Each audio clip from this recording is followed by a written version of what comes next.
Je ne vais pas être trop long pour surtout laisser ensuite du temps à nos frères de combat, que ce soit François-Xavier ou Raphaël. Et je trouve très beau que nous soyons ici unis, politiques venant de plein d'horizons, autour de cette cause de l'Arménie. D'abord, cette médaille me touche énormément. Elle me touche et je voudrais y associer à la fois les élus de la région qui sont ici présents, les représentants des communautés arméniennes d'Auvergne-Rhône-Alpes, qui m'ont appris ce qu'était l'Arménie. Je voudrais aussi bien sûr remercier Mourad, je voudrais remercier Ara, je voudrais remercier Nadia, que je cherche des yeux dans la salle. Ara et Nadia, c'est vous qui m'avez emmené la première fois, il y a maintenant quasiment 7 ans en Arménie. Je n'en connaissais rien.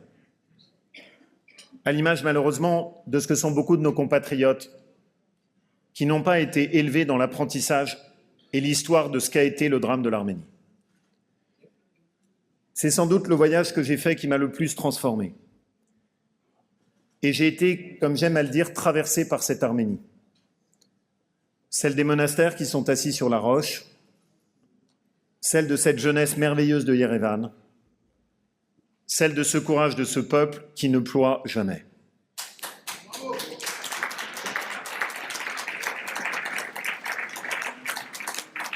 Nous sommes allés devant le corridor de Latchine au moment où, Ovanes, la mâchoire de l'Azerbaïdjan se refermait sur les 150 000 destins qui étaient de l'autre côté de la frontière. Et j'ai ressenti cette rage de se dire qu'au moment où tout cela s'opérait, c'était avec le silence assourdissant de la communauté internationale. Et nous nous sommes battus, Anne, conjointement, puisque c'est un projet que nous avons tous porté ensemble, pour essayer d'avoir un convoi qui secoue cette chape de silence. Je me souviens aussi de ce sentiment d'injustice quand nous sommes allés à Kapan et qu'on voyait les drapeaux de l'Azerbaïdjan qui étaient placés comme une provocation pour empêcher, cher Georges, le fonctionnement de l'aéroport et déjà prendre tous les sommets pour préparer les étapes d'après. Il faut avoir vu cela pour comprendre ce qu'est le dessein d'Aliyev.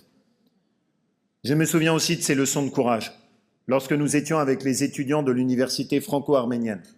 Et Patrick, nous avons décidé ensemble de financer la rénovation de cette université franco-arménienne qui était en état lamentable et que nous devons restaurer parce que nous le devons à cette amitié entre la France et l'Arménie. La région, nos deux régions ont décidé de le financer.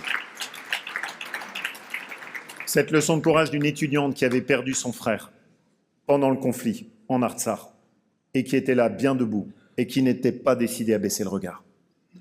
Et je me souviens aussi de ces leçons d'énergie, de ce qu'est ce qu'on ne dit pas suffisamment aussi, le dynamisme de cette économie, de cette recherche, de tout ce qu'il y a autour aussi de la nette économie, de ces startups qui composent potentiellement l'essence de ce dynamisme de l'économie arménienne, parce que là sera l'avenir si l'on veut combattre les richesses qui sont produites par le gaz d'Azerbaïdjan. Et je me suis fait une promesse, c'est de se tenir aux côtés de l'Arménie. Nous l'avons fait, je veux remercier Nadia avec l'action de l'UGAB, parce que le choix qui a été le nôtre, et merci de l'avoir rappelé, c'est de se concentrer sur la défense du Syunik. Tous ceux qui connaissent l'Arménie savent que le prochain enjeu pour l'intégrité de l'Arménie se fera au Syunik. Tous ceux qui ont compris ce qu'était le destin et la volonté de l'Azerbaïdjan ont compris que la prochaine proie serait le Syunik. Nous avons donc décidé d'investir massivement toute notre aide sur le Syunik. Nous avons jumelé chacune des communes du Syunik avec une commune d'Auvergne-Rhône-Alpes.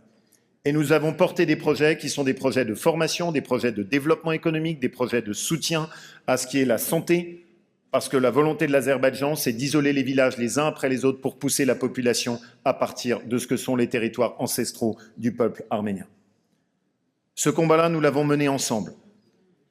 Et je veux aujourd'hui, avec Alexandra qui est ici, députée, avec d'autres amis députés qui sont ici, le seul groupe d'amitié que j'ai demandé pour notre famille politique de la droite républicaine, c'est le groupe d'amitié pour l'Arménie.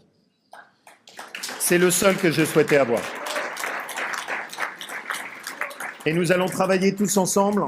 D'abord, pour une première étape, c'est que soit enfin adoptée une résolution pour la libération des otages arméniens. Il est incroyable qu'on en soit encore là. Et aidez-moi parce que nous avons besoin de convaincre tous les parlementaires pour que cette résolution puisse être adoptée largement à l'Assemblée nationale et au Sénat. C'est un combat que nous devons porter pour secouer cette chape de silence. Et la deuxième chose que je voudrais dire, sous forme de point d'interrogation. Au moment où la France est prête à déployer une force d'interposition en Ukraine, pourquoi est-ce que ce débat n'est pas porté par la diplomatie française pour l'Arménie? Parce qu'en réalité, nous voyons déjà l'effet qui est porté par les observateurs européens. Serait-il si difficile de déployer, soit sous l'égide de l'ONU, soit sous l'égide de l'Union européenne, une force d'interposition dans laquelle la France ne se contenterait pas de mots, mais prendrait cette décision juste de bien faire comprendre que non, nous ne laisserons pas le destin de l'Arménie se jouer dans le silence de ce qui est devenu la géopolitique internationale. Tout le reste ne sont que des mots et des paroles.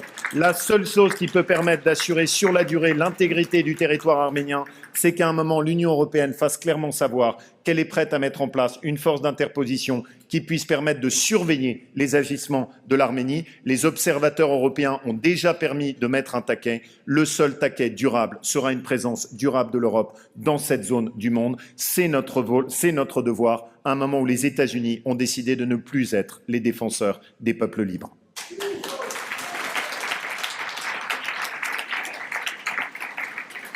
Alors, mes amis, nous devons protéger l'Arménie. Nous devons protéger l'Arménie parce qu'il n'y a pas de plus grande injustice aujourd'hui dans ce qui est devenu la diplomatie internationale que le fait que l'on parle de toutes les crises dans le monde, sauf celle que vit l'Arménie au quotidien. Nous devons protéger l'Arménie parce qu'il n'est pas acceptable qu'un peuple qui a déjà connu un génocide soit à nouveau sous la menace exactement des mêmes bourreaux, comme si nous n'avions rien appris de l'histoire un siècle plus tard. Nous devons protéger l'Arménie parce que dans notre conception de ce que doit être le XXIe siècle, ça ne peut pas être un dictateur financé par le gaz et les hydrocarbures qui peut ainsi menacer une démocratie, la seule de cette zone, juste parce que c'est une démocratie qui n'a renoncé ni à son histoire, ni à sa foi. Mes amis, nous devons enfin protéger l'Arménie parce que se joue là une certaine conception de ce qu'est pour nous le XXIe siècle à venir. Soit ce sera un XXIe siècle marqué par la barbarie, soit ce sera un XXIe siècle dans lequel nous sommes capables de défendre ce qu'était notre vision du monde et ce qu'était notre vision de ce que sont les relations internationales. Quand on parle du sursaut européen, c'est un sursaut européen qui doit valoir pour l'Ukraine, mais c'est un sursaut européen qui doit valoir pour l'Arménie, pays avec lequel les liens remontent au Moyen-Âge entre notre territoire, notre continent et le territoire arménien. Si nous étions, mes amis, en Arménie, ce verre serait plein de vin rouge.